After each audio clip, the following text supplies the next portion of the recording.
कुछ देखने के बाद अब तो हिम्मत भी जवाब दे गई। अभी तो बंटवारे के जख्म भी नहीं भरे। बुरा सपना सोचकर भूलने की कोशिश करती हूं, पर भूल नहीं पाती। उम्र भले ही कम रही होगी, पर मैंने अपनों और गैरों को इस कदर मरते हुए देखा है कि अब तो दहशत का नाम सुनते ही बदन से आग निकलने लगती।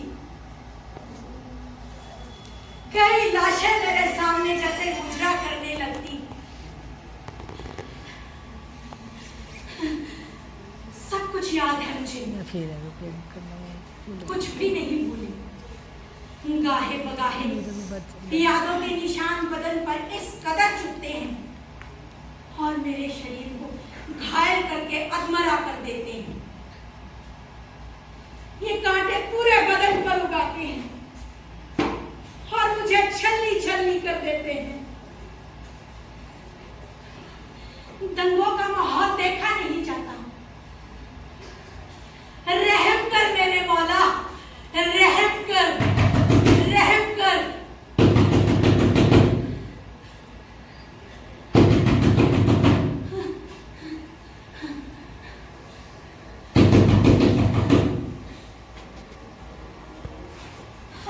अब कौन आ गया इतनी सुबह सुबह?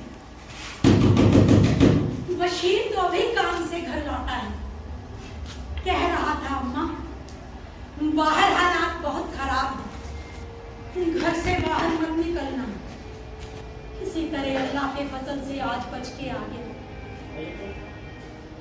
काम पर जाने वाले लोग टोलियां बना बना कर घरों को आ रहे हैं, पर इसके बाद कब कहां दंगे हो जाएं, किसी को कुछ खबर नहीं। अरे रुक जा, आ रही हूं। दरवाजे पर घंटी लगी है, उसे क्यों नहीं बजा रहे? क्यों दरवाजा तोड़ने पर आमादा हो? रुक जा। अम्मा, दरवाजा मत खोलना।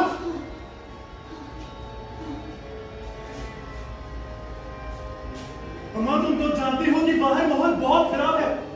बंदा बंदे का बैरी बना हुआ है। तो अल्लाह की मेहरबानी से घर पहुंचा हूं।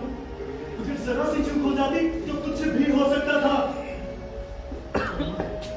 ये बात केवल एक बशीर की नहीं, कि बहुत से बशीर ऐसे ही घर पहुंचे होंगे। उन राजा ने कितने बशीर दंगाइयों के हत्थे चढ़ गए होंगे। तुम नहीं जानती कितने खतरनाक मुझे पार करने पड़े। मैं बता नहीं सकता। किसी को तो खून खराब हो रहा था, मैंने किसी को बताया नहीं। ये तो अच्छा हुआ कि आज जाना का बीती आता और सलमा की ड्यूटी देखी, वरना आज तुम्हारी ये बुरी आंखें इंतजार करते करते पथरा जाती। कई जगह पे दंगे होने की भी खबरें आ रही हैं। मैंने न्यूज चैनल लगा के देखा था। कहीं ऐसा ना हो कि भीड़ हमारे घर तक आ पहुंचे और खून खराबा हो जाए। हमारे इस बस्ती में हमारी बिरादरी के घर गिने चुने ही हैं। कोई भारी वाले से बनने वाला हमारा। तुम्हें ऐसी मनहूस बातें जुबान पर नहीं लानी चाहिए बेटा। तुम्हें तो हर वक्त ऐसी ही बातें सूझती रहती। या मेरे मौला, सबको नेक बुद्धि दे। जान, इंसान तो सभी नेक ही होते हैं, लेकिन जिस तरह का माहौल चल रहा है ना, ऐसे माहौल में सबकी अकल घास चढ़ने चली जाती है। भाईजान, आप चिंता न करें, मैंने अपने बचाव का प्रबंध कर लिया और दरवाजे के पीछे कुछ लाठियां उन लोहे की राख रखी है। अगर किसी ने हमारे घर की दहलीज नामने की जरूरत की तो हम भी हाथ में चूल्हे पहन के नहीं बैठे हुए। आप खोलो दरवाजा, पूछो कौन दस्तक दे रहा है। तो सही कह रहा हूं।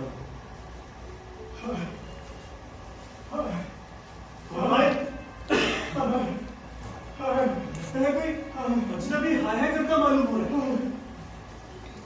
अरे हाय हाय तो ठीक है, लेकिन अपना नाम तो बताओ कि तुम कौन हो। अपना नाम बताओ पहले। मो जल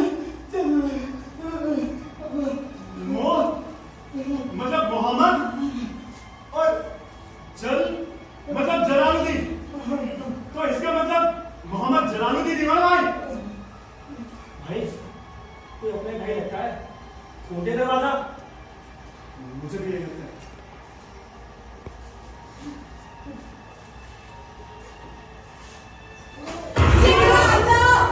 अरे कौन है भाई? देखो बेहोश हो गया। आनंद जरा आते ना। खुशी, जरा संभाल के। देखो इसको। क्या हो रहा है? या अल्लाह, कौन है ये? क्या हालत हो रखी है इसकी? आलम, जल्दी से गर्म पानी लेकर आओ। इसका खून साफ करना पड़ेगा। और हाँ, सबसे पहले खून का निकालना बंद करना पड़ेगा। अगर खून इसी तरह से बहता रहा तो अजनबी की जान भी जा सकती है। लगता है किसी जालिम ने इसमें तीर रोकदार हथियार से वार किया। ये तो शुक्र है अल्लाह का कि रेडियल आर्टरी पूरी तरह से नहीं कटी, हल्की सी चोट लगी है। खून बहुत कम हुआ है। अगर ये पूरी तरह से कट जाती तो अल्लाह ही जानता है इसका क्या हासिल होता। भाईजान, जल्दी से कोई साफ कपड़ा लेकर आइए ताकि इसके जख्मों पर बांधा जा सके, ताकि खून का बहना बंद हो। जा, तू कपड़ा लेके आ। मैं ठीक किस है। तरह पकड़ता हूँ इसका हाथ। इसका ख्याल रखना, मैं कोई कपड़ा लेकर आती हूँ।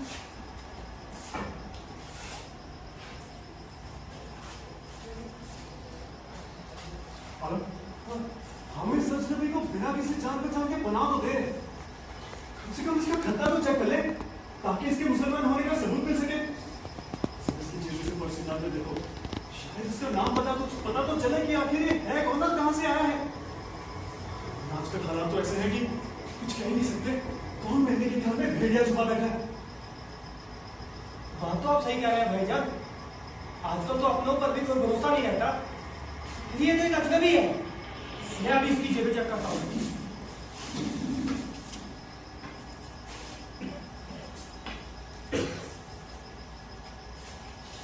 भाई, इसकी जेबें तो खाली है। लगता है दगाइयों ने इसकी जेबों पर भी हाथ साफ कर दिया। अब हमारे पास खतना देखने के सिवा और कोई चारा नहीं है। भाई, आप भी एक बार चेक कर लो। अगर कहीं शर्मा आ गई ना तो आपको पता है बिना बात के पतंगर बनाने में माहिर है वो। आओ भाई, देखो आओ। जरा मैं देखता हूँ। अम्मा, जरा। हाँ,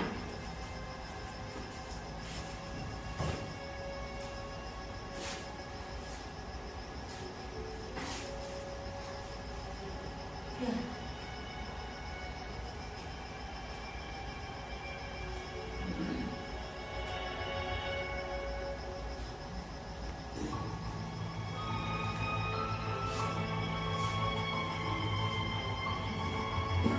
जेबों से तो कुछ नहीं मिला, मगर इसके बावजूद चिंता करने की जरूरत नहीं। आलम, इसका खतना तो बराबर हुआ है।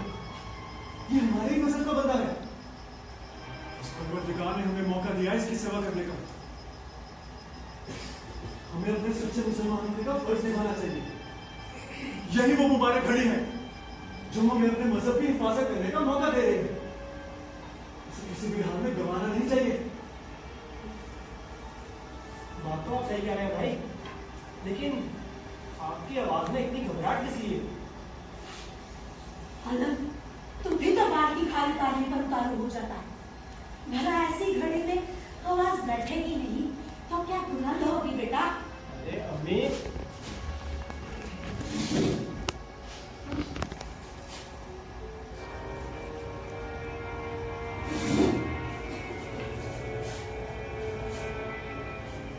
शायद खून ज्यादा बह जाने के कारण से अजनबी हल्की सी बेहोशी की हालत में चला गया। मैं इसकी मरहम पट्टी का इंतजाम करती हूँ।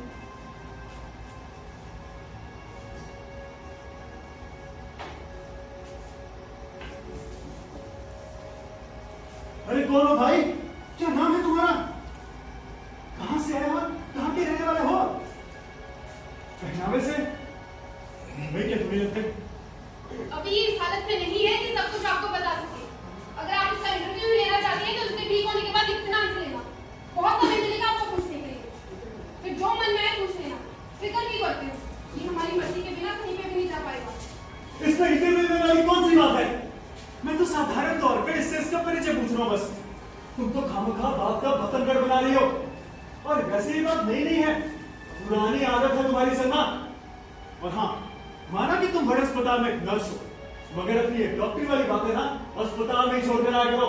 मैंने तो आपके खिलाफ एक लफ्ज भी नहीं बोला भाईजान। बाकी ये तो मेरा फर्ज है और मैं इसे मुंह नहीं बोल सकती। आप तो जानते ही हैं कि अजनबी भी इस हालत में नहीं है, फिर भी आप इससे ये सवाल सवाल नहीं है।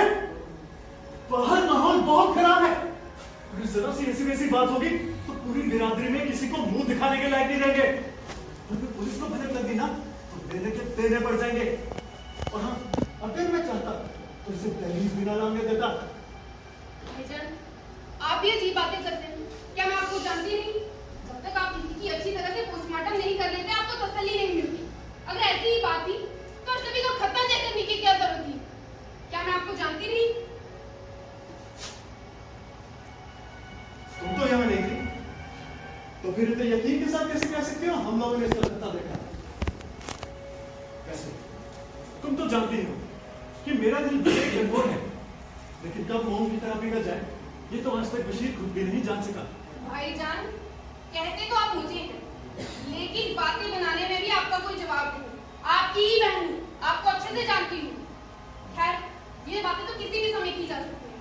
अभी समय जाए कि ना किए बगैर अजनबी को होश में लाने की कोशिश करते हैं। बशीर, बेटा देखो कैसे बेहोशी की हालत में पड़ा है। इसे तो यह भी नहीं पता कि ये इस वक्त कहाँ है। बेहोश इंसान तो केवल एक इंसान है, इसके सिवा कुछ भी नहीं। देखो बेटा, इसके खून का रंग क्या तुम्हारे खून से कहीं जुदा है? हर बंदा खुदा का बंदा है, चाहे इसका खतना देखो या ना देखो, हमें तो अपना फर्ज निभाना पड़ेगा बेटा। बेहोशी में बहते खून में और जख्म के निकलने वाले खून में अंतर होता है अम्मा। खून भले ही एक जैसा होता है, मगर उसके रिश्ते का कारण हर बंदे का अलग अलग है। अगर किसी फौजी का खून बहे तो शहादत, और वही अगर किसी गुंडे का खून बहे तो शुक्र है खुदा का। ऐसे ही कहा जाता है, अंदाज़े बयां हर वक्त बदलता है अम्मा। वो सही कहा तुमने, मगर एक बार इस अजनबी की तरफ देखकर बताओ कि खुदा ना खास्ता अगर इसे कुछ हो गया तो क्या मरा हुआ शरीर ये बोल पाएगा कि इसकी रगों में किस मजहब का खून है? इसे दफनाएंगे या इसका संस्कार करेंगे बेटा? मैंने कब कहा कि मरा शरीर एक जैसा नहीं, मगर जब तक वह शरीर इस जमीन पर जिंदा है उसका रास्ता अलग है। अगर मुसलमान है तो उसे दफनाया जाएगा, और वही अगर एक हिंदू है तो उसे जलाया जाएगा। अब बताओ, मरे हुए इंसान में अंतर है कि नहीं? मजहब की दीवारों को कौन मिटाएगा अम्मा? अगर तब सब तुम्हारी तरह सोचने लग जाए तो पूरा मुल्क अमन चैन की नींद सो सकेगा। काश काश अम्मा ऐसा हो जाए। भाईजान, आप कहाँ जिंदगी और मौत के फलसफे में उलझ गए हो? बेटा चुप रहने में ही हमारी बेहतरी है। सलमा, तुम तो जानती हो कि बातों में तुम्हारे भाई से कोई जीत नहीं सकता।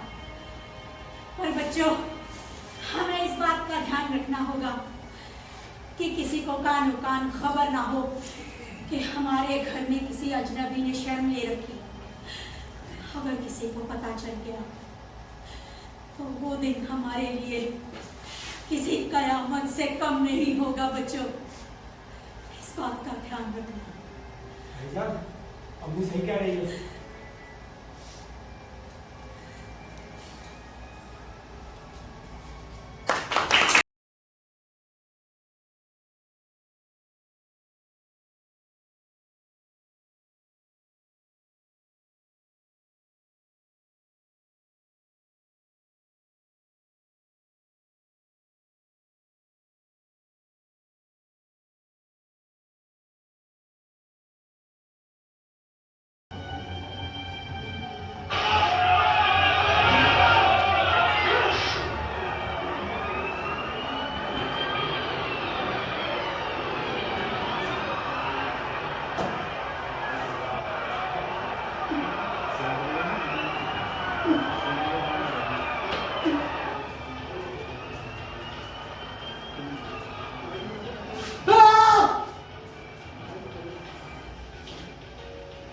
क्या हुआ?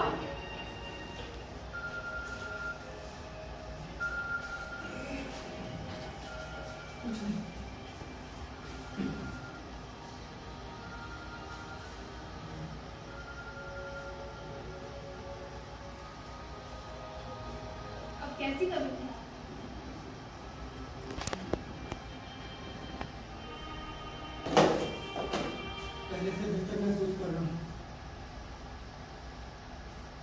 ये जख्म तो भर जाएंगे लेकिन जिंदगी से कभी मनफी नहीं हो पाएंगे। क्यों? ऐसी भी क्या बात है? बात तो कुछ ऐसी है, अगर आप लोग मुझे पनाह ना देते तो सत्यमल्ला को प्यारा हो गया। आप लोग मेरी जिंदगी में फरिश्ता बनकर नहीं, खैर छोड़िए बात। मैंने आप लोगों को बातें करते हुए सुना था, आप एक हॉस्पिटल में नर्स, आज हॉस्पिटल नहीं गई आप? आज मेरा वीकली ऑफ है। अब बाहर हालात कैसे हैं? धीरे धीरे ठीक हो रहे हैं, लेकिन हालात अभी भी घर से खुलेआम बाहर निकलने वाले नहीं है। शहर में कर्फ्यू अभी भी लगा हुआ है। आप कैसे जाती हैं ऐसे हालातों में? चूंकि मैं एक नर्स हूँ, तो हॉस्पिटल में एक स्पेशल पास जारी हुआ होता है। उस हॉस्पिटल की एम्बुलेंस हमें लेने के लिए आती है और वापस छोड़कर भी जाती है। खैर छोड़ो ही बात। मुझे तो खुशी इस बात की है कि आपकी तबीयत में अब सुधार हो रहा है। बस तुम्हारी मेहरबानी से बच गया, वरना कोई उम्मीद नहीं। अजय, हम कौन होते हैं किसी को जिंदगी देने वाले? ये तो अल्लाह के हाथों में है। वही जिंदगी देता है और वही बख्शता भी है। मानो कि सब कुछ अल्लाह ही करता है, लेकिन वो सीधा तो किसी के पास नहीं जाता है, क्योंकि उसे आज तक किसी ने नहीं दिया। वो अपने किसी फरिश्ते को या किसी पाक साफ रूह को अपने रूप में भेजता है, और वो पाक साफ रूह तुम। ऐसा कुछ भी नहीं है।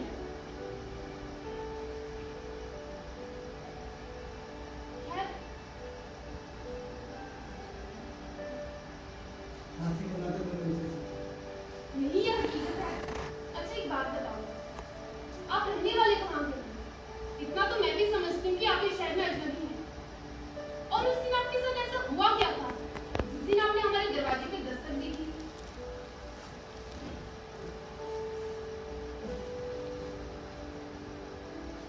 असल में मैं पंजाब के जलंधर शहर का रहने वाला हूँ। मुंबई मेरे सपनों का शहर है। मैं बचपन से ही मुंबई में बतौर एक्टर अपना करियर बनाना चाहता था, लेकिन मेरे घर वाले मेरी मर्जी के खिलाफ थे। मैं जब भी एक्टर बनने की बात करता, वे अक्सर टाल देते। अगर ज्यादा कहता तो कह देते, पहले अपनी पढ़ाई पूरी कर लो फिर चले जाओ। छोटे शहरों में और पढ़े लिखे घरों में आज भी फिल्मों में जाने को अच्छा नहीं माना। घर वाले किसी हद तक ठीक ही कहते हैं।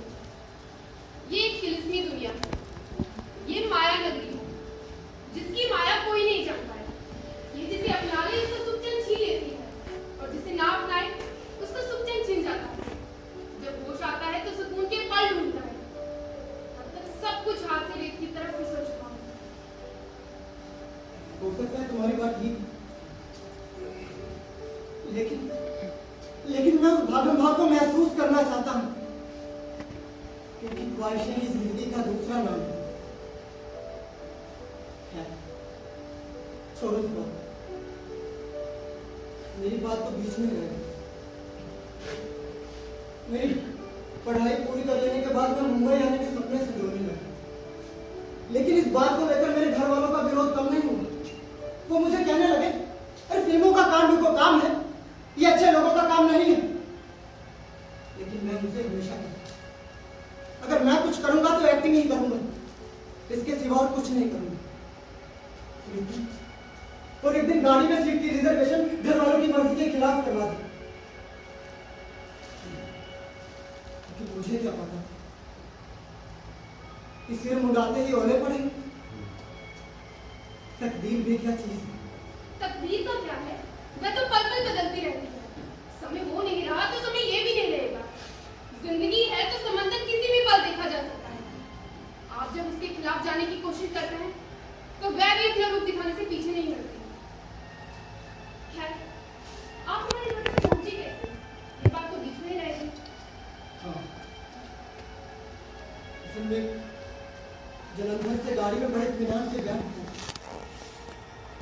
सब कुछ सही था। मैं बहुत खुश था कि अपने सपनों के शहर जा रहा हूँ। सच पूछो तो मैं ट्रेन में अच्छी तरह से सो भी नहीं सका था, क्योंकि मैं सोच रहा था कि कौन सी घड़ी आए वो मुंबई के प्लेटफॉर्म पर उतरकर झूमना शुरू कर दे। वर्षों लगे थे मुझे मुंबई की ट्रेन पकड़ने के लिए। मैं अपने पंखों को फैलाना चाहता था, पर कहते हैं ना, उम्मीद बड़ी बलवान होती। इंसान के सोचने से क्या होता है, वही होता है जो मंजूर खुदा होता है। मैं अभी गाड़ी में हूँ। मेरा मन सुनहरी सपनों से भर गया था। मन अंगड़ाई लेने लगा था। पता नहीं मैं क्या क्या सोचने लगा था।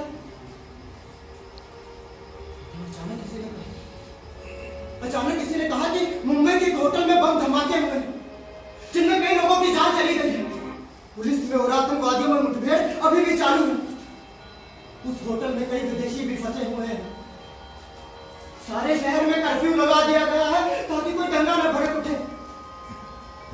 मैं तो ये भी आया था कि गाड़ी को रास्ते में रद्द कर दिया जा सकता है, लेकिन हमारी गाड़ी किसी तरह मुंबई स्टेशन में दाखिल हो गई। हाँ, माहौल तो सचमुच खराब हो गया, जो आज तक भी पूरी तरह से नहीं सुधरा। लेकिन ये मुंबई है, सब कुछ अपने सीने पर सहकर चलती है। सारे जख्म अपने सीने पर दफन करके फिर से अपने ठहरे पे चलना शुरू कर देती है।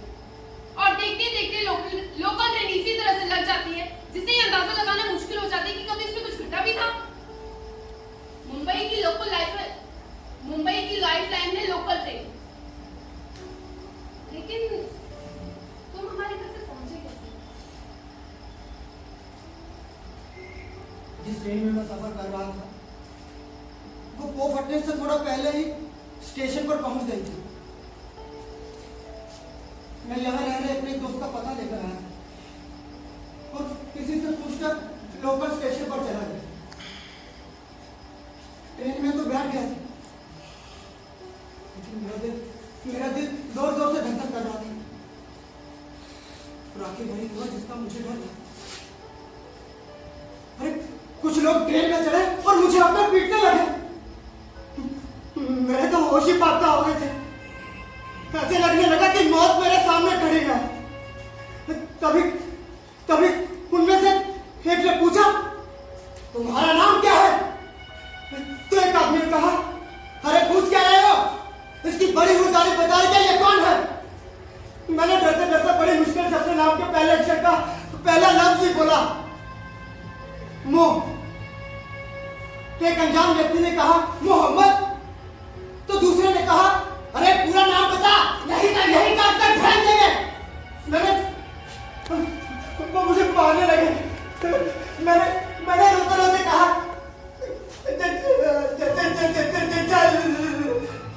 तो दूसरे ने कहा, जलालुद्दीन, यही काट कर फेंक दो साले को। ऐसे लोगों को सबक सिखाना चाहिए जो लोग देश के साथ गद्दारी करते हैं। कुछ लोग मुझे चेक करने लगे। एक ने कहा, इसका कितना चेक करो। तभी एक साथ आवाज आई, कितना हुआ है? कटुआ है उस्ताद, कटुआ है। फिर क्या था? उन्होंने हलन मार देता देखो किया और मेरे ऊपर एक साथ टूट पड़े। सच? फिर क्या हुआ? फिर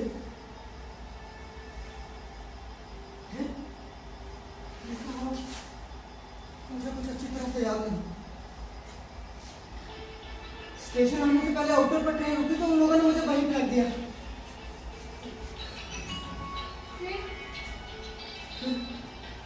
फिर मैं उठकर चलने लगा। मेरा सामान भी पता नहीं कहाँ रह गया। उसके बाद गिरता संभलता आपके दरवाजे तक पहुंचा।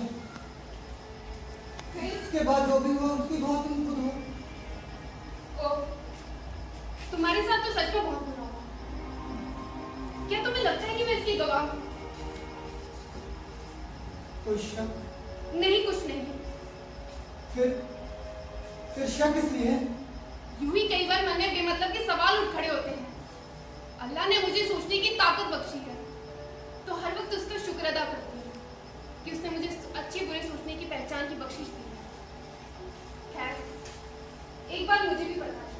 क्या? यही कि मेरे भाइयों ने भी तुम्हारा खतना चेक किया था। अगर खतना ना हुआ होता तो हम इस घर के मेहमान कभी ना बन पाते। क्या? अगर खतना ना हुआ होता तो क्या वो भी मेरा भाई ऐसे करता जो ट्रेन वाला ने किया? ठीक ठीक तो नहीं कह सकती, मारते भले ही ना, लेकिन घर पे पनाह तो कभी ना देते। और तुम?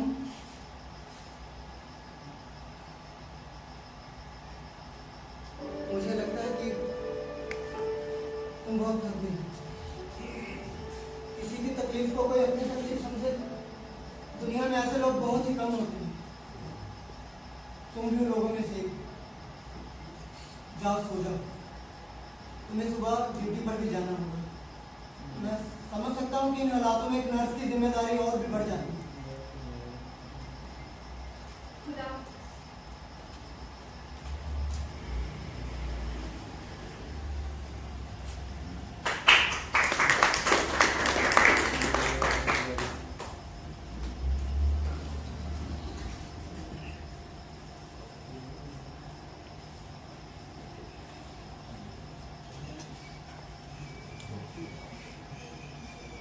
और बरखुदार, क्या हाल है? अब तबीयत कैसी है? हम तो कल भी तुम्हारा हालचाल पूछना चाहते थे, लेकिन सलमा ने ये कहकर मना कर दिया कि अपने से ज़रा बात नहीं करनी चाहिए। फिलहाल अभी उस सदमे से निकल नहीं पाया और अभी उसे आराम की भी जरूरत है। जितना कम बोले उतना ही अच्छा। जी भैया, पहले से बेहतर हूँ। अल्लाह ताला की फजल से आप लोगों की बख्शी हुई जिंदगी, वरना पता नहीं आज का सूरज देखने को मिलता भी या नहीं। ये तो ऊपर वाले की रहमत है। खुदा ही है जो अपना हाथ देकर बचा लेता है। उसी की रहमत करम है, इसलिए उसी का ही शुक्रिया अदा करना चाहिए। लेकिन बरखुदा, मेरी एक बात जरूर याद रखना, जब भी इस घर को छोड़ के रुखसत हो जाओगे तो एक चादर किसी पीर की दरगाह पर जरूर चढ़ा देना। जी भैया। भाईजान, आप भी क्या बातें लेकर बैठे? मैंने आपसे कहा था ना, अभी केवल सिर्फ दुआ सलाम की इजाजत है, बाकी का तबसरा ठीक हो जाएगा। तो ठीक है, अब हम निकलते हैं। अपना ख्याल रखना, हालात पहले से सुधरे हैं। और मियाँ, आपके लिए कुछ नए कपड़े रखे हैं, पहन लेना। चले भैया। चलिए।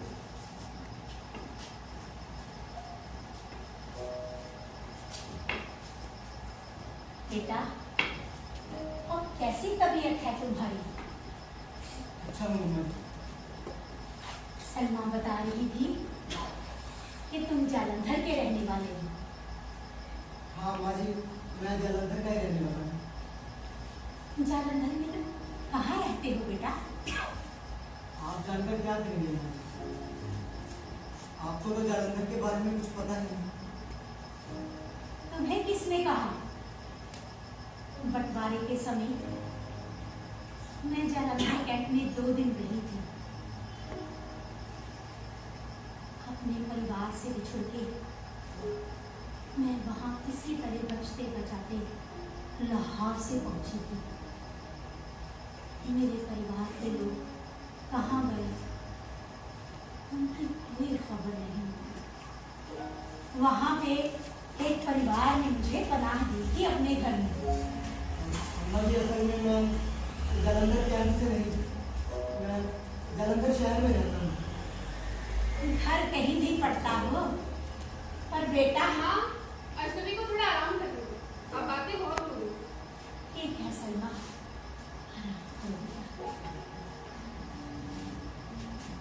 सलमा, मैं चलती हूँ बेटा।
आपकी बहन।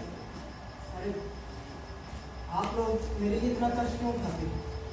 इसमें कष्ट कैसा? ये तो हमारा फर्ज बनता है। पर मैं तो एक मामूली आदमी हूँ। घर में आया हुआ मेहमान किसी फरिश्ते से कम नहीं होता। कोई भी बात करते हो और बात का जवाब तुम्हारे पास पहले से तैयार होता है। ऐसा कुछ भी नहीं है। अभी तुमने मुंबई की लड़कियां देखी कहाँ हैं? और खासतौर पर वहाँ की लड़कियां जिस नगरी में तुम जाना चाहते हो। क्यों? वहाँ ऐसा क्या है? तो कुछ भी नहीं, लेकिन जो कुछ तुम फिल्मों या सीरियल्स में देखते हो वैसा तो बिल्कुल भी नहीं होता। उनकी जिंदगी कुछ खास अच्छी नहीं होती, बस चाल चलन भी कुछ खास बढ़िया नहीं। जो कुछ पर्दे पे दिखता है वैसे तो बिल्कुल भी नहीं होता। लगता है तुम मुझे डरा रही हो कि मैं वहाँ ना जाऊँ। बिल्कुल नहीं, मैं केवल सिर्फ तुम्हें आगाह कर रही हूँ। तुमने आगाह किया वो तो ठीक है, लेकिन उन लोगों में कोई तो अच्छी बात होती होगी। ये तो मैं नहीं जानती। हाँ, लेकिन एक बात मुझे उनकी बहुत अच्छी लगती है। कौन सी बात? यही कि उनकी अपनी ही दुनिया है, वे लोग किसी की परवाह नहीं करते। मतलब ये कि उन्हें दीन दुनिया से कुछ लेना देना ही नहीं होता। जो मन में आए वही कर लेते हैं। मजहब की खाइयों को वो लोग भर देते हैं, लेकिन एक उंगली तक नहीं होती। हाँ, अब देखो ना, शर्मिला टैगोर ने एक मुसलमान से शादी की बिना किसी की परवाह किए। ऐसे ही सुनील दत्त ने नरगिस से शादी की। ऐसे और भी कई उदाहरण हैं। बात तो तुम्हारी 16 आने से अच्छा सुनी। अब बातें बहुत होगी, चलो आराम करो। चलो चलो चलो नहीं, आपको आराम की जरूरत है।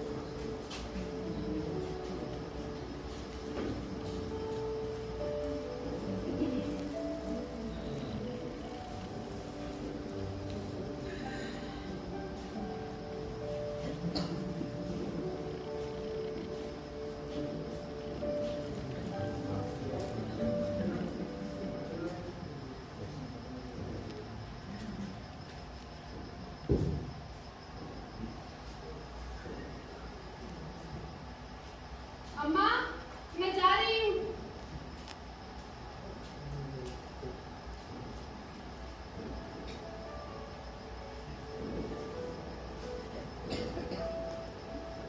क्या बात है? आज बहुत खुश नजर आ रही हो। कुछ तो तुम भी कम नजर नहीं आ रही हो। मेरे पास तो वजह है खुश होने की। कौन सी वजह? वही जो मैंने आपसे कहा।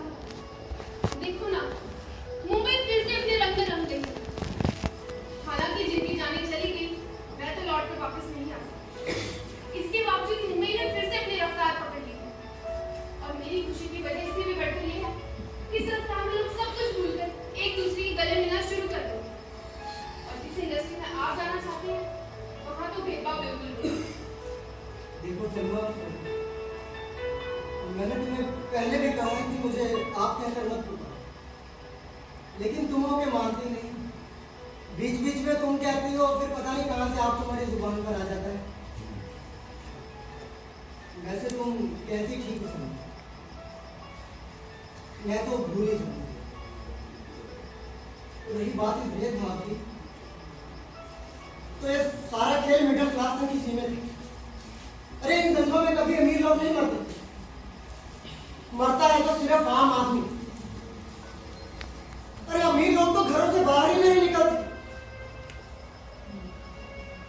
ये तो अच्छा हुआ कि ये बस्ती अमीर लोगों की नहीं थी, वरना ऐसे ही किसी की चौखट पर दस्तक देता हुआ दम तोड़ देता। तो वैसे भी ये भीड़ किसी की दोस्त नहीं होती, और ना ही भीड़ का कोई मजहब होता है। भीड़ का सिर्फ एक ही धर्म होता है, और वो होता है दहशत फैलाना। देखा जाए तो आम आदमी ने क्या बिगाड़ा था किसी का? क्यों आम आदमी भीड़ के हत्या चला? बात तो सही है तुम्हारी, लेकिन तुम्हारी हिफाजत करके हमें, खासकर मुझे तो बहुत खुशी हो रही है। और मैं तो ये खुशी किसी को बता भी नहीं सकती। मैंने कई बातें अपनी डायरी में लिखी जो ताउम्र मेरे पास ही है। तुम चले भी जाओगे तब भी वो यादें मेरे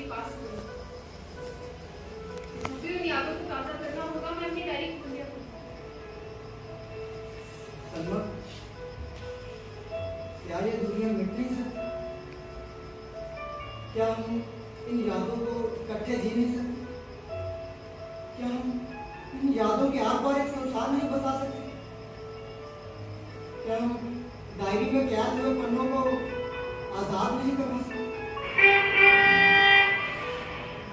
देखो बाहर एम्बुलेंस ने हॉर्न बजाना शुरू कर दिया। मैं निकलती हूँ, शाम को मिलेंगे।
बोले गिला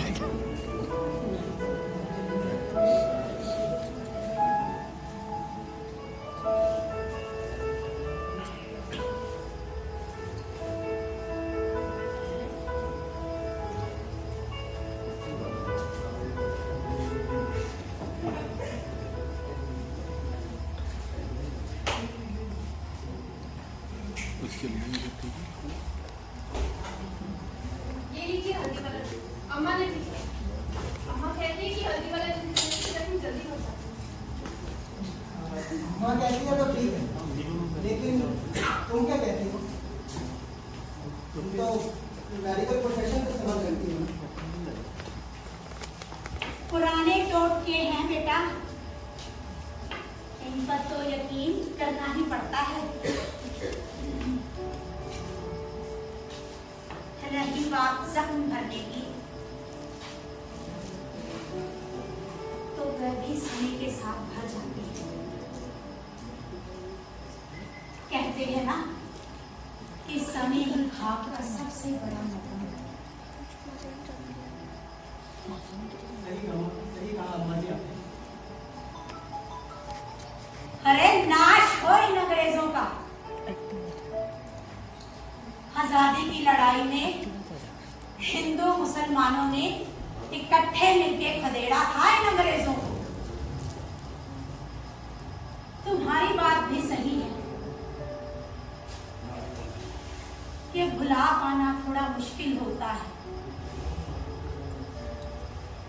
भगत सिंह, मौलाना अबुल कलाम आजाद को कौन नहीं जानता? अगर उनको पता होता कि आजादी के नाम पर उनको बंटवारा मिलने वाला है, तो वह तो अंग्रेजों की गुलामी ही कर लेते। खैर बेटा, मैं भी कौन सी बातें लेकर बैठती हूँ। तुम दूध पियो, तुम्हें आराम मिलेगा। मैं चलती हूँ। अच्छा सलमा, खुदा हाफिज। मैं बगल वाले घर में जा रही हूँ।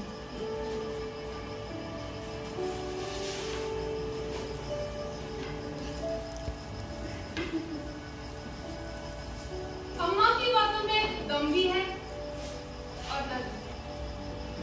बात तो तुम्हारी ही कुछ गलत है। हाँ, बात कहने का वही ढंग अलग है। अब इसी घटना को ही ले लो ना। गंगों में मुट्ठी भर लोगों ने दहशत फैलाई, पर बदनाम तो पूरी मजहब ही हुई ना। एक ही गलती की सजा पूरी कौम को भुगतनी पड़ रही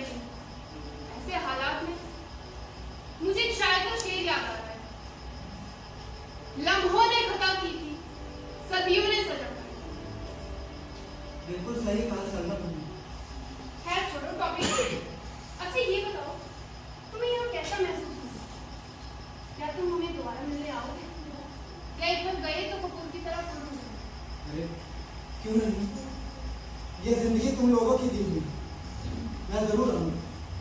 ये तो हमारा फर्ज ही था कि हम अपनी मुसलमान बिरादरी के किसी भी सबके काम आ सके। तुम्हारे भाई नजर नहीं आ रहे?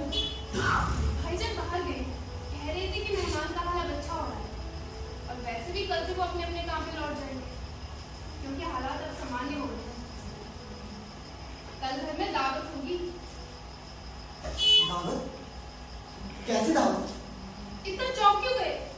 वैसे भी मैंने उनसे कह दिया था कोई अच्छा सा ही गोश्त लाना जिससे हमारे मेहमान हमें ताउम्र याद रखें। वैसे ये बिरयानी बहुत अच्छा बना है। कहते हैं कि किसी की रूह तक जाने के लिए एक लजीज पकवान की जरूरत है। इस सोच में पड़ गए खाना खिलाने की बात की है, कहीं जहर तो नहीं दे रहे? अरे नहीं नहीं, ऐसी बात की तो मैं कल्पना भी नहीं कर सकती। अगर करूंगा तो मेरी जिंदगी का सबसे बड़ा पाप वही होगा। मैं तो बस ऐसे ही कुछ सोच रहा। आप सोचना बंद कीजिए और थोड़ा आराम कीजिए। भाईजान तो आने ही वाले होंगे। सलमा, जी भाईजान।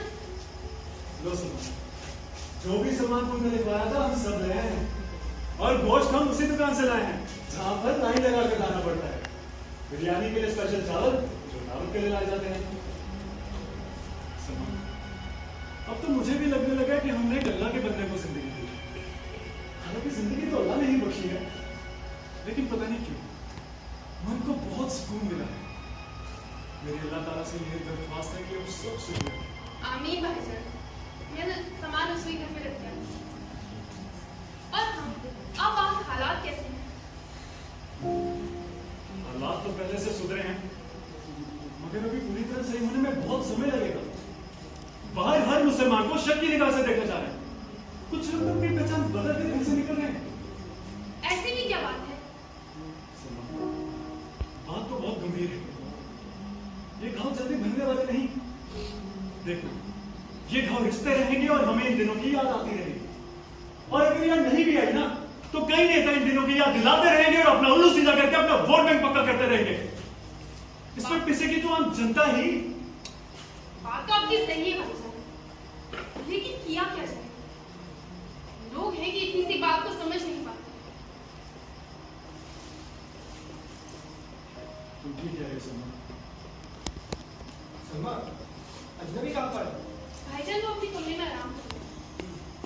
भैया, अजनबी का हाल चाल पूछ लेते हैं, आइए। अरे भैया, क्या हाल चाल है? अच्छा हूँ। माशाल्लाह, इस कुत्ते में तो काफी इज्जत से है जनाब। बस आपकी मेहरबानी है। ये तो अल्लाह ताला का करम है। चलिए ठीक है, अब हम कल मिलते हैं। कल दावत रखिए घर पे, सब तैयार रहना। ठीक है भैया, अब हम चलते हैं। मेहमानों को न्योता देने भी जाना है। तो तैयार रहना कल। जी, खुदा हाफिज।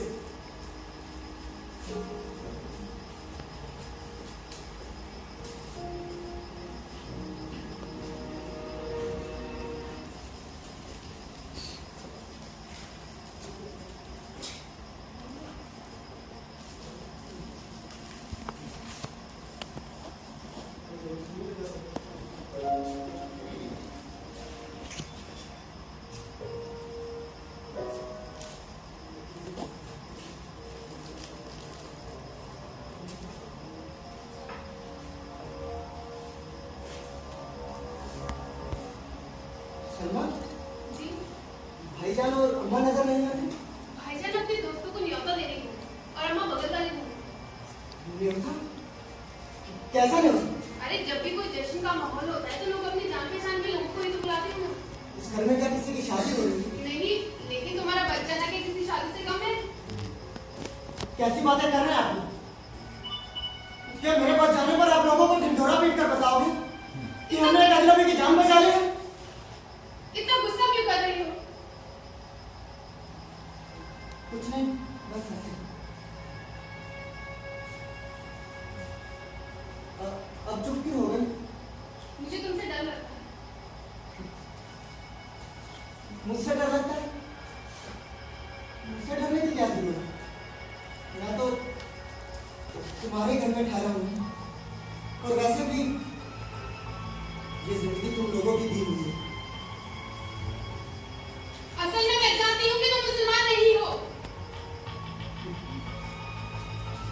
बताओ एक साथ कैसे कह सकती हो?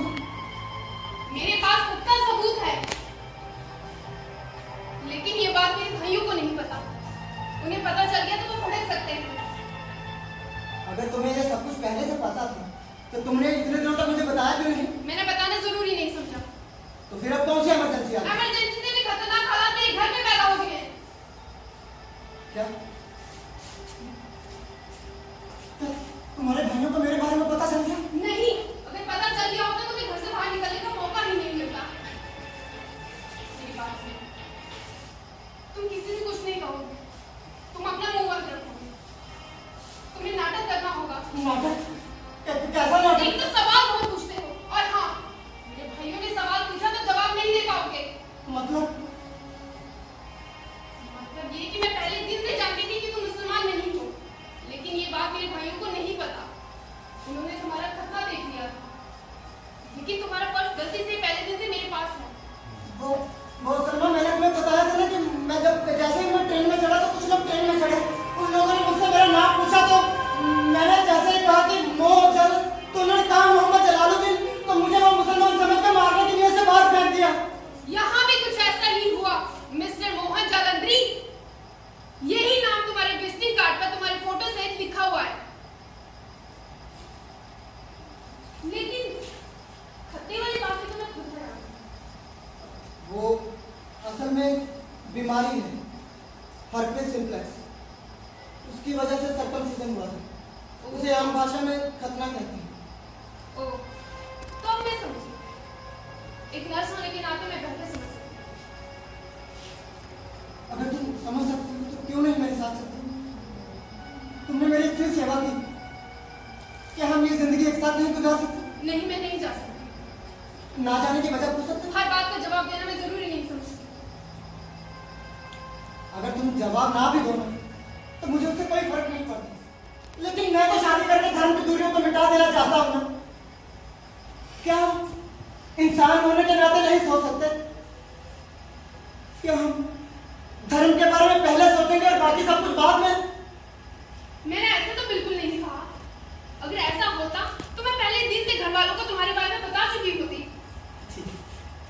ठीक है, तुम्हारा मुझ पर एहसान रहा और मैं इस एहसान का बदला चुकाने के लिए भी तैयार हूँ। तो अब तुम एहसान का बदला चुकाओगे? क्या हम जिंदगी में हर चीज का मोल दे पाते हैं, या किसी द्वारा किए गए एहसान का बदला चुका पाते हैं? सलमा, इसमें हर व्यक्ति की राय अलग हो सकती है। देखो, छोड़ो मेरा हाथ। किसी ने देख लिया तो क्या मुख हो जाएगी। एक बार कह दिया ना नहीं, हर बात की जवाब। तो फिर इतने दिनों तक मेरी सेवा क्यों की? वो भी इस तरह जैसे तो पत्नी अपने पति की सेवा करती है। अगर मैं जिंदा हूं तो तुम्हारी वजह से। अगर ऐसी बात थी तो अपने घर वालों को बता देना चाहिए था कि हमारे घर में एक हिंदू ने पनाह ले रखी है और आप उसके साथ कोई भी सलूक कर सकते हैं। सही कहा तुमने, लेकिन ये तुम्हारे लिए कहानी हो सकती है, परंतु मेरे लिए नहीं। यही मेरी जिंदगी है और यही मेरे हिस्से के कर्म। मैंने अपना कर्म भी निभाया और अपना धर्म भी। मैं एक नर्स हूं और ये मेरी ड्यूटी का हिस्सा है। आप पहले व्यक्ति नहीं हैं जिसकी मैंने इतनी सेवा की है। अस्पताल में ना जाने कितने मरीज आते हैं, हम कभी भी उनसे उनका धर्म पूछकर उनका इलाज नहीं करते। और न जाने फिर कब कोई तुम्हारी तरह मोहन जालंधरी हमारी चौखट पर आ जाए, फिर कौन करेगा उसकी मरहम पट्टी? फिर कौन उसके जख्मों पर मलहम लगाएगा? मैं तो बस अपनी ड्यूटी निभा रही हूँ और मैं चाहती हूँ कि अल्लाह का हर बंदा अपना फर्ज निभाए, ताकि फिर किसी मोहन जालंधरी को किसी की चौखट पर मोहम्मद जलालुद्दीन ना बनना पड़े। चारों तरफ खुशियां हो, त्योहार हो, जिसमें मोहन भी नाचे और जलालुद्दीन भी।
सलमान,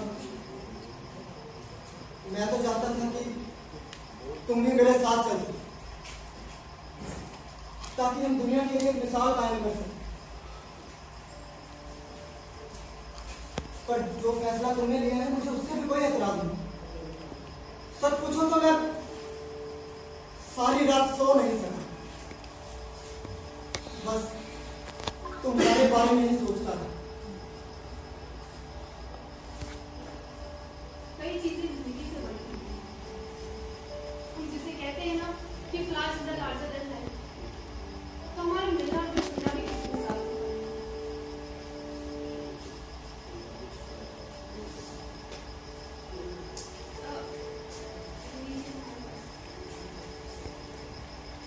बाहर अंधेरा हो चुका है।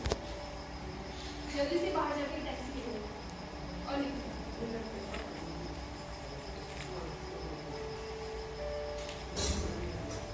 खुदा हाफिज़।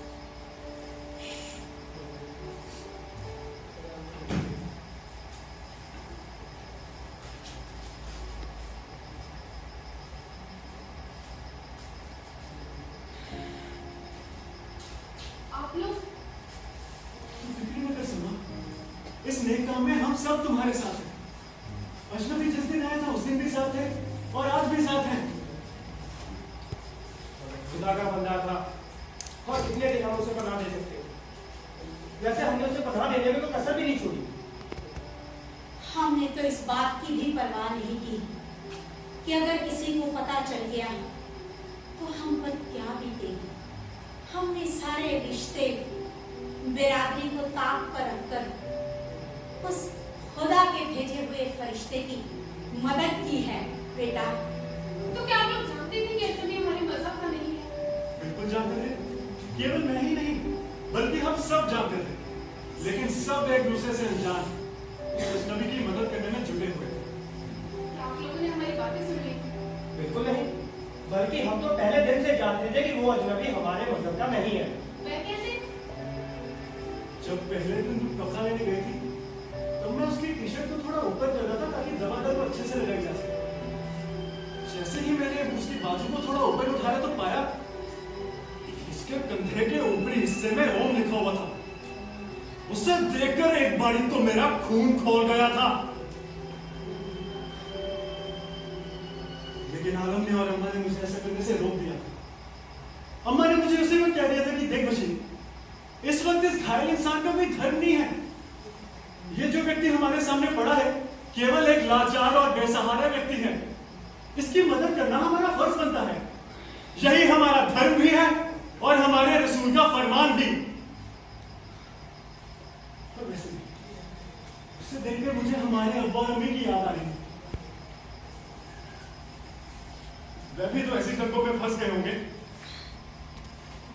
वे भी तो ऐसे किसी की मदद लेने के लिए गए होंगे। कुछ कह नहीं सकते कि इन हालातों ने उनकी जान ली होगी। वे भी तो ऐसे किसी की चौखट पर पनाह मांगने गए होंगे। कुछ कह नहीं सकते क्या हुआ। चलो सोचो, वो दिन कितनी मनहूस घड़ी होगी जिस दिन अमन के दुश्मनों ने हमारे अब्बा और अम्मी को पहराने से मार दिया होगा। यही वो समय है मजहब की दीवारें गिराने का, वरना बढ़ती हुई दीवारें और बड़ी होती जाएंगी और हम अपने आप को कभी भी इस बात से मुक्त नहीं कर पाएंगे। इंसान जब अपनी ही नजर में गिर जाता है तब सारी उम्र पश्चाताप की आग में जलता है। हमें अपने अंदर तंदूर तपाने की जरूरत नहीं, बल्कि जलते हुए शोलों पर पानी डालने की जरूरत है। जानती हो सलमा, अम्मा तो कहते कहते घबरा गई थी, लेकिन तुम्हारे आने से पहले पहले हम ये फैसला कर चुके थे कि इस अजनबी को हम पनाह देंगे।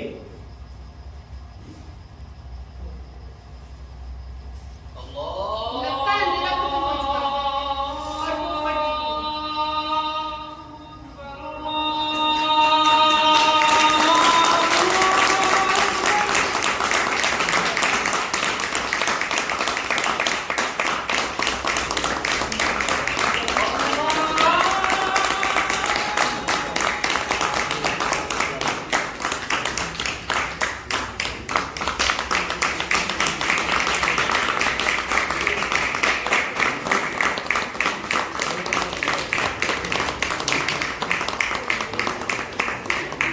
हेलो।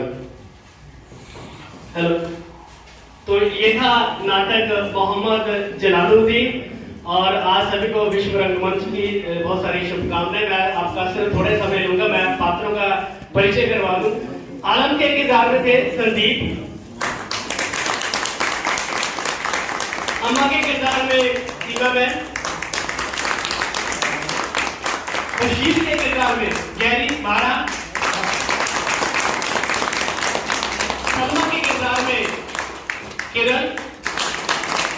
मैं आपको बताना चाहूंगा कि ये जो चारों एक्टर्स हैं, इन चारों का ये पहला नाटक है और हम लोग सिर्फ 3 दिन रिहर्सल करते थे, फ्राइडे सैटरडे संडे, क्योंकि सभी जॉब करते हैं तो फ्राइडे सैटरडे संडे। और ये फ्राइडे सैटरडे संडे मुझे फुल डे देते थे, मतलब हम लोग 2 बजे आते थे और तकरीबन 7 और 8 बजे तक हम लोग रिहर्सल करते थे। और अजमी के किरदार में जैसे हम लोग जानते हैं कि हम लोग थिएटर करते हैं, तो थिएटर में जैसे कहा जाता है कि अगर हम लोग इसको समा देते हैं थिएटर को, तो थिएटर आपको बहुत कुछ देता है। तो बलराज सिद्धू अजमी के किरदार में, क्योंकि मैंने बात की है थिएटर की, तो ये मेरे साथ फ्रेंड्स थिएटर में पिछले 10 सालों से बलराज सिद्धू काम कर रहा है। और रिसेंटली आपने फिल्म देखी होगी वो जगदीप सिद्धू की, और उसमें बलराज सिद्धू ने भी काम किया है। इसकी एक फिल्म आई थी OTT चैनल पर, वारदात, देन ऑर्केस्ट्रा मजाजन, एंड अभी भी इसके 3-4 प्रोजेक्ट आ चुके हैं और रिसेंटली ये अभी यूरोप होकर आया है अपने नेक्स्ट पर। तो नेक्स्ट मंथ भी ये यूरोप जा रहा है, तो कह रहा है कि भैया उससे पहले अपना वही नाटक हम लोग करना चाहते हैं। और उसके साथ ही बैक स्टेज में थे मेरे साथ मॉन्टी, लाइन में थे दीपांशु, मैंने इसको लिखा था डॉक्टर साहब ने, डॉक्टर अजीकर भाई बता प्लीज, और इसको निर्देशित किया था मैंने। ये हमारी टीम है और मैं एक्सपेक्टिंग करूंगा 4 के कारणों के लिए आज इन्होंने दे दी दिया कि मुझे लग रहा था कि ये गैर भैया करते हैं।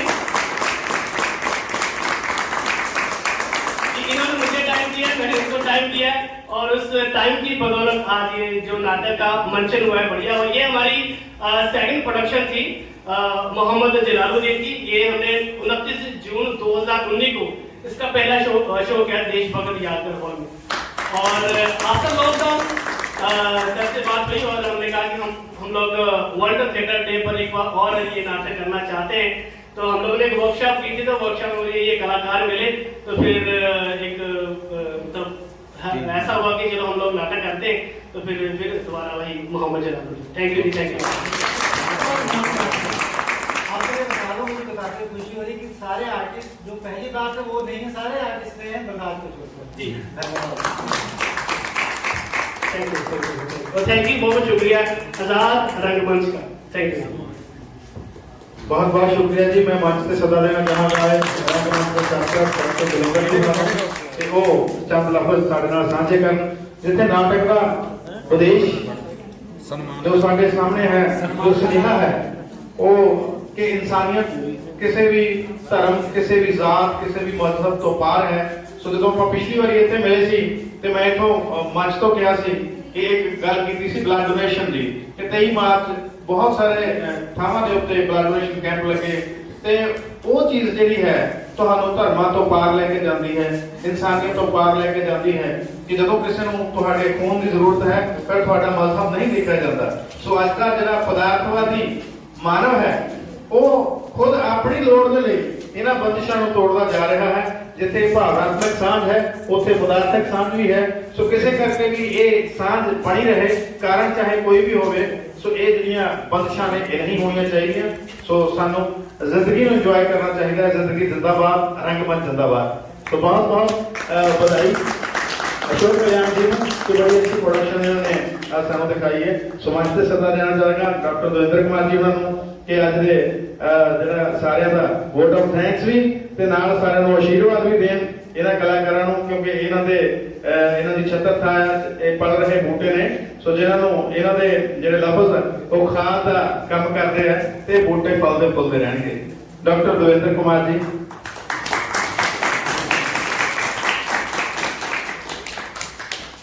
ਜਿਵੇਂ ਕਿ ਸ਼ੁਰੂ 'ਚ ਗੱਲ ਕੀਤੀ ਸੀ, ਅੱਜ ਦਾ ਦਿਹਾੜਾ ਹਰ ਰੰਗਕਰਮੀ ਦੇ ਲਈ ਸਭ ਤੋਂ ਜ਼ਿਆਦਾ ਪਵਿੱਤਰ ਮੰਨਿਆ ਜਾਂਦਾ ਹੈ। ਰੰਗਕਰਮੀ ਦਾ ਮਤਲਬ ਚਾਹੇ ਨਿਰਦੇਸ਼ਕ ਹੋਵੇ, ਚਾਹੇ ਉਹ ਅਭਿਨੇਤਾ ਹੋਵੇ, ਚਾਹੇ ਕਿਸੇ ਵੀ ਥੀਏਟਰ ਦੇ ਕੰਪੋਨੈਂਟ ਨਾਲ ਜੁੜਿਆ ਹੋਵੇ।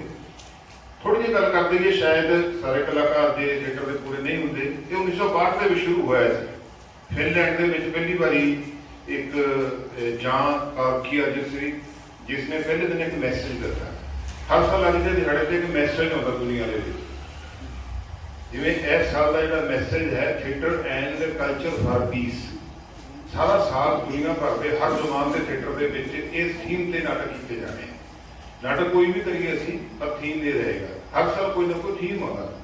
ਸੋ ਇਸ ਕਰਕੇ ਸਾਡੇ ਲਈ ਅੱਜ ਵੱਡੀ ਗੱਲ ਇਸ ਰੂਪ ਦੇ ਵਿੱਚ ਵੀ ਹੈ ਕਿ ਅੱਜ ਅਸੀਂ ਦੋ ਜ਼ੁਬਾਨਾਂ ਦੇ ਜਿਹੜਾ ਹੈਗਾ ਸਕ੍ਰਿਪਟ ਦੇ ਆਧਾਰ ਤੇ ਰੰਗਮੰਚ ਦੇਖਿਆ। ਰੰਗਮੰਚ ਦੀ ਤਾਂ ਆਪਣੀ ਇੱਕ ਜ਼ੁਬਾਨ ਹੈ, ਪੰਜਾਬੀ ਦਾ ਵੀ ਤੇ ਹਿੰਦੀ ਦਾ ਵੀ। ਇਹ ਆਪਣੇ ਆਪ ਦੇ ਵਿੱਚ ਹੋਰ ਵੀ ਵੱਡੀ ਗੱਲ ਹੈ। ਸੋ ਦਿਲੋਂ ਮੁਬਾਰਕ। ਸੱਚਮੁੱਚ ਇਹਨਾਂ ਕਲਾਕਾਰਾਂ ਨੇ ਅਭਿਨੈ ਦੇ ਪੱਖ ਤੋਂ ਜਿੰਨਾ ਕੰਮ ਕੀਤਾ, ਬਹੁਤ ਹੀ ਵਧੀਆ ਨਿੱਜੇ ਕਲਾਕਾਰ ਹੈ। ਅੱਜ ਦੇ ਦਿਨ ਆਪਾਂ ਇਹ ਕਾਮਨਾ ਕਰਦੇ ਹਾਂ ਕਿ ਹੋਰ ਵੀ ਕੀਤੇ ਜਾਣ। ਇਹ ਰਾਜੂ ਵਿੰਦਰ ਬੈਠੇ ਮੇਰੇ ਕੋਲ, ਮੈਂ ਇਹਨਾਂ ਦੀਆਂ ਬਹੁਤ ਪ੍ਰੋਡਕਸ਼ਨਾਂ ਦੇਖੀਆਂ ਥੀਏਟਰ ਜਿਸ ਵੇਲੇ ਯੂਥ ਫੈਸਟੀਵਲ ਹੁੰਦੇ ਆ। ਮੈਂ ਲਗਭਗ ਹਰ ਸਾਲ ਜਾਂਦਾ ਰਿਹਾ ਉਹਦੇ ਵਿੱਚ, ਜਿਵੇਂ ਪੈਨਲ ਹੁੰਦਾ ਜਜਮੈਂਟ ਦਾ। ਬਹੁਤ ਵੱਡੀਆਂ ਪ੍ਰੋਡਕਸ਼ਨ ਜਿਹੜੀਆਂ ਆ ਗਈਆਂ, ਜਿਵੇਂ ਇਹਨਾਂ ਦੇ ਉਹ ਕੀ ਸੀ, ਕਿਹੜਾ ਤੁਹਾਡਾ ਪਲੇ ਸੀ ਉਹ ਜਿਹੜਾ ਮੇਨ ਜਿਹੜਾ ਇੱਕ ਦਾ ਪਿੰਜਰ ਹੁਣ ਤੁਸੀਂ ਕੀਤਾ ਸੀ, ਮਿਸਟਰ ਗਲਾਡ। ਬਹੁਤ ਵੱਡੀ ਪ੍ਰੋਡਕਸ਼ਨ ਹੈ। ਕਦੀ ਸ਼ਾਇਦ ਤੁਸੀਂ ਦੇਖੀ ਹੋਵੇ ਟੀਵੀ ਤੇ, ਪਹਿਲਾਂ ਕਿਸੇ ਵੇਲੇ ਚੱਲਦੀ ਸੀ। ਸੁਖਵੀਰ ਹੋਣੀ ਨੇ ਮੇਨ ਰੋਲ ਕੀਤਾ। ਯੈਸ। ਤੇ ਇਹਨਾਂ ਨੇ ਪ੍ਰੋਡਕਸ਼ਨ ਕੀਤੀ ਸੀ ਤੇ ਉਹ ਮਤਲਬ ਮੇਰੇ ਹਜੇ ਵੀ ਅੰਦਰ ਬਸੀ ਹੋਈ ਹੈ। ਕਿਵੇਂ ਥੀਏਟਰ ਜਦੋਂ ਆਪਾਂ ਕਰਦੇ ਹਾਂ ਤੇ ਥੀਏਟਰ ਕਲਾਕਾਰ ਬੋਲਦੇ ਆ, ਭਾਸ਼ਾ ਕਲਾਕਾਰਾਂ ਦੀ, ਜੋ ਨਾਟਕਕਾਰ ਨੇ ਲਿਖ ਦਿੱਤਾ ਬੋਲ ਦਿੰਦੇ ਆ। ਪਰ ਜਦੋਂ ਚੁੱਪ ਕਰ ਦਿੰਦੇ ਫਿਰ ਥੀਏਟਰ ਬੋਲਦਾ। ਜਿੰਨਾ ਹਿੱਸਾ ਥੀਏਟਰ ਬੋਲਦਾ ਹੋਵੇ ਉਨੀ ਉਹ ਪ੍ਰੋਡਕਸ਼ਨ ਵਧੀਆ ਗਿਣਦੇ ਆ। ਉਹਦੇ ਲਈ ਸਾਨੂੰ ਥੀਏਟਰੀਕਲ ਟੈਕਨੀਕਸ ਚਾਹੀਦੀਆਂ। ਨਾਟਕਕਾਰ ਕੋਲ ਜੁਗਤਾ ਕਰਦਾ ਵੀ ਆਹ ਸੀਨ ਹੈ, ਸੁਪਨੇ ਦਾ ਸੀਨ ਸੀ, ਜਿਵੇਂ ਇਹ ਸੁਪਨੇ ਦਾ ਸੀਨ ਲਿਖ ਦਿੱਤਾ ਇਹਨਾਂ ਨੇ। ਡਿਜ਼ਾਈਨ ਕਿਵੇਂ ਕਰਨਾ, ਥੀਏਟਰ ਜਿਹੜਾ ਨਿਰਦੇਸ਼ਕ ਆ ਉਹ ਪਲਾਨ ਕਰਦਾ ਵੀ ਇਸ ਰੂਪ 'ਚ ਹੋਊਗਾ, ਲਾਈਟਾਂ ਨਾਲ ਮੈਂ ਡਿਜ਼ਾਈਨ ਕਰਾਂ, ਜਾਂ ਮੈਂ ਇਹਨੂੰ ਕੋਈ ਫੈਬਰਿਕ ਤਕਨੀਕ ਬਣਾ ਲਵਾਂ, ਜਾਂ ਫਿਰ ਮੰਚ ਦੇ ਕਿਸੇ ਤਰੀਕੇ ਨਾਲ ਘੁਮਾ ਕੇ ਟੈਕਨੀਕ ਬਣਾ ਲਵਾਂ, ਤਾਂ ਕਿ ਦਰਸ਼ਕਾਂ ਨੂੰ ਇਹ ਲੱਗੇ ਕਿ ਇਹ ਆਪਾਂ ਪਰਫਾਰਮਿੰਗ ਆਰਟਸ ਦੀ ਵਧੀਆ ਚੀਜ਼ ਦੇਖ ਰਹੇ ਹਾਂ। ਐਸਥੈਟਿਕਸ ਨਿਕਲਦੀ ਨਾ ਉਹਦੇ ਵਿੱਚੋਂ, ਥੀਏਟਰ ਦੇ ਵਿੱਚੋਂ ਐਸਥੈਟਿਕਸ ਨਿਕਲਦੀ। ਮੈਕਸਿਮਮ ਯੂਜ਼ ਜਿਹੜਾ ਹੈ, ਇੱਕ ਅਭਿਨੇਤਾ ਦੇ ਕੋਲ ਦੋ ਪ੍ਰਾਪਰਟੀ ਹੈ, ਇੱਕ ਉਹਨਾਂ ਦੀ ਬੋਡੀ ਹੈ, ਦੂਸਰੀ ਉਹਦੀ ਆਵਾਜ਼ ਹੈ। ਆਵਾਜ਼ ਜਿਹੜੇ ਹੈਗੇ ਆ ਡਾਇਲੌਗ ਦੀ ਫਾਰਮ ਦੇ ਵਿੱਚ ਵਾਰਤਾਲਾਪ ਜੋ ਨਾਟਕ ਕਰਨ ਜਿਹੜੇ ਦਿੱਤੇ ਉਹੀ ਆ ਸਕਣੇ। ਉਹਦੀ ਬੋਡੀ ਆ, ਉਹਦੇ ਵਿੱਚੋਂ ਐਕਸ਼ਨ ਉਹਦੇ ਨਿਕਲਣੇ। ਉਸ ਨੂੰ ਹੋਰ ਚੀਜ਼ਾਂ ਸਪੋਰਟ ਕਰ ਦਿੰਦੀਆਂ ਬਹੁਤ ਸਾਰੀਆਂ।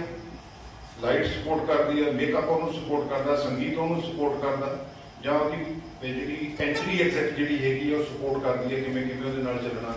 ਇਹਦਾ ਟ੍ਰੈਫਿਕ ਸਪੋਰਟ ਕਰਦਾ, ਮੰਚ ਦੀ ਇੱਕ ਸਪੇਸ ਹੈ ਉਹਦੀ ਯੂਟੀਲਾਈਜੇਸ਼ਨ ਉਹਨੂੰ ਸਪੋਰਟ ਕਰਦੀ ਹੈ, ਦਰਸ਼ਕਾਂ ਦਾ ਹੁੰਗਾਰਾ ਹੁੰਦਾ ਉਸ ਚੀਜ਼ ਦਾ ਸਪੋਰਟ ਕਰਦਾ।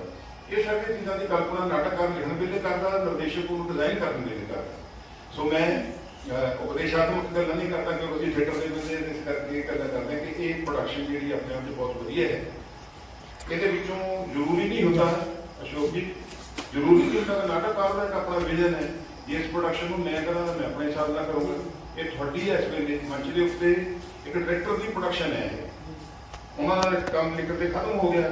ਇੱਕ ਨਿਰਦੇਸ਼ਕ ਨੂੰ ਕਿਵੇਂ ਉਸ ਚੀਜ਼ ਨੂੰ ਗ੍ਰਾਸਪ ਕਰਕੇ ਨਵੇਂ ਸਿਰੇ ਕਿਵੇਂ ਵਿਜ਼ੂਅਲਾਈਜ਼ ਕਰਦਾ, ਇਹ ਨਿਰਦੇਸ਼ਕ ਦੀ ਸਕ੍ਰਿਪਟ ਹੈ। ਆਪਾਂ ਉਸ ਸਕ੍ਰਿਪਟ ਨੂੰ ਐਡਿਟ ਵੀ ਕਰ ਸਕਦੇ ਹਾਂ ਜਿੱਥੋਂ ਤੁਹਾਨੂੰ ਲੱਗਦਾ ਕਿ ਨਹੀਂ ਇਹ ਥੀਏਟਰ ਤੇ ਇਸ ਚੀਜ਼ ਨੂੰ ਬੋਝ ਲੱਗਦਾ ਜਾਂ ਭਾਰ ਲੱਗਦਾ, ਡਰੈਕ ਕਰਦੀ ਹੈ, ਸਪੀਡ ਨੂੰ ਸਲੋ ਕਰਦੀ ਹੈ, ਐਕਸ਼ਨ ਨੂੰ ਡੰਪ ਕਰਦੀ ਹੈ ਨਾ, ਇਹਦਾ ਆਪਾਂ ਕਰ ਸਕਦੇ ਹੁੰਦੇ। ਸੋ ਇਹਦੀ ਥੋੜੀ ਸਪੀਡ ਆਪਾਂ ਜੇ ਹੋਰ ਵਧਾ ਸਕਦੇ ਹੋਈਏ। ਸਪੀਡ ਦਾ ਮਤਲਬ ਮੋਮੈਂਟਮ ਹੈ। ਜਿਵੇਂ ਸਟਾਰਟ ਦਾ ਸੀਨ ਆਇਆ ਸੀ ਉਸ ਵੇਲੇ ਲੱਗਦਾ ਸੀ ਕਿ ਪਲੇ ਦਾ ਕਲਾਈਮੈਕਸ ਹੈ ਮੈਂ ਫਿਰ ਕਹਿੰਦੇ ਅੱਗੇ ਥੋੜਾ ਸਲੋ ਹੋ ਗਿਆ, ਗੱਲਾਂ ਜ਼ਿਆਦਾ ਪੈ ਗਈ। ਆਪਾਂ ਨਰੇਸ਼ਨ ਘੱਟ ਦਈਏ। ਜੇ ਨਰੇਸ਼ਨ ਹੈ ਤਾਂ ਨਰੇਸ਼ਨ ਦੀਆਂ ਟੈਕਨੀਕਸ ਇਹਨਾਂ ਜਿੱਦਾਂ ਇਹ ਕਰਦੇ ਹੁੰਦੇ ਬਹੁਤ ਇਹਨਾਂ ਕੋਲ ਜ਼ਬਰਦਸਤ ਹੈ ਕਿ ਸਪੋਜ਼ ਜਿਵੇਂ ਸੀ ਇਹਨਾਂ ਦਾ ਸੀਗਾ ਜਿਹਦਾ ਰੋਲ ਜੇ ਇੱਕ ਤਾਂ ਬੈਠ ਕੇ ਉਹਨਾਂ ਦਾ ਐਕਸ਼ਨ ਸਾਰਾ ਆਪਾਂ ਪੈਰਲਲ ਸੇਮ ਕਾਸਟਿਊਮ ਦੇ ਵਿੱਚ ਸਾਹਮਣੇ ਐਕਟ ਕਰਾ ਦਿੰਦੇ ਹਾਂ। ਕਿਉਂਕਿ ਜੇ ਡਰਾਮੇ 'ਚੋਂ ਐਕਸ਼ਨ ਕੱਢਦੀ ਹੈ ਤੇ ਉਹਦੇ ਵਿੱਚੋਂ ਤਣਾਅ ਕੱਢਦੀ ਹੈ, ਫਿਰ ਉਹ ਖਾਲੀ ਨਰੇਸ਼ਨ ਜਿਹੜੀ ਹੈ ਕੋਈ ਭਾਸ਼ਣ ਬਣ ਜਾਂਦਾ। ਐਕਸ਼ਨ ਤਾਂ ਰਹਿਣਾ ਚਾਹੀਦਾ, ਹਰ ਹਾਲਤ 'ਚ ਰਹਿਣਾ ਚਾਹੀਦਾ। ਸੋ ਤੁਹਾਡੇ ਕੋਲ ਕਲਾਕਾਰ ਬਹੁਤ ਹੀ ਵਧੀਆ ਹੈ। ਬਸ਼ੀਰ ਦਾ ਬਲਕਿ ਕੀ ਨਾਮ ਸੀ, ਹੈਰੀ, ਕਿਆ ਕਮਾਲ ਦਾ ਕੰਮ।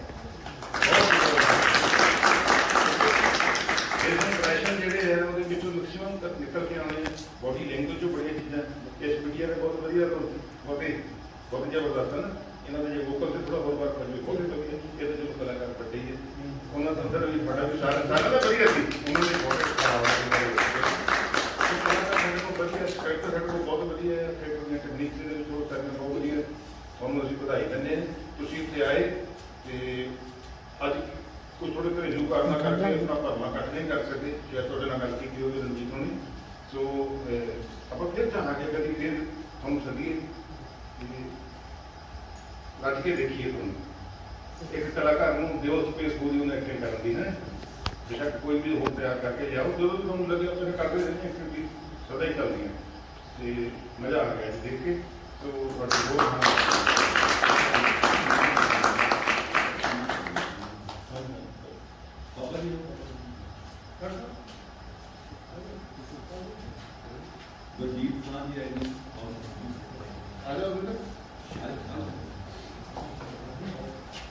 ਇਹਨਾਂ ਕਲਾਕਾਰਾਂ ਦਾ ਛੋਟਾ ਜਿਹਾ ਸਨਮਾਨ ਦੇ ਕੇ ਵੱਡੀ ਖੁਸ਼ੀ ਲੈ ਰਹੇ ਹਾਂ।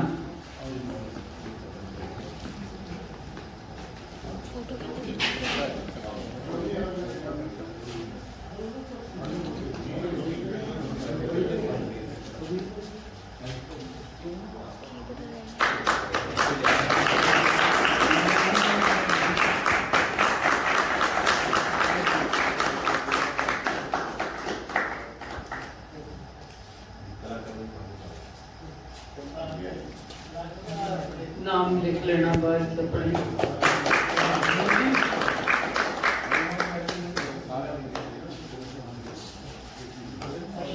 बशीर गैरी संदीप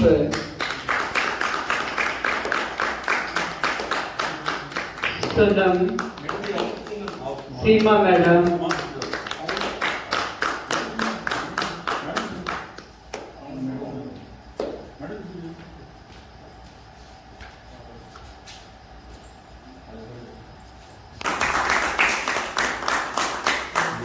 Monty,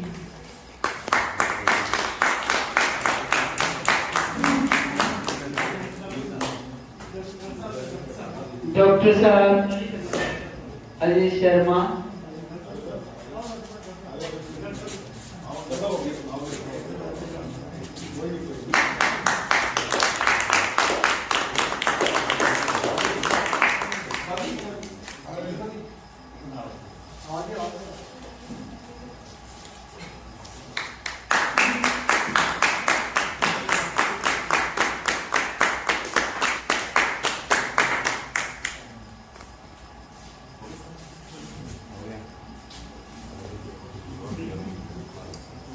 बहुत बहुत शुक्रिया थोड़ा सारे का थोड़े मुबारक कभी साढ़े सिर मकरे इधर मास्टर सुरेंद्र जी साढ़े साउंड डायरेक्टर ने अपने परिवार नाल आए साढ़े विचकार मनप्रीत रुचि साड़ी सीनियर कलाकार है लगातार ही मेले तो पिंडा च सरकारी प्रोग्राम च रुझे हुए हैं सारे बहुत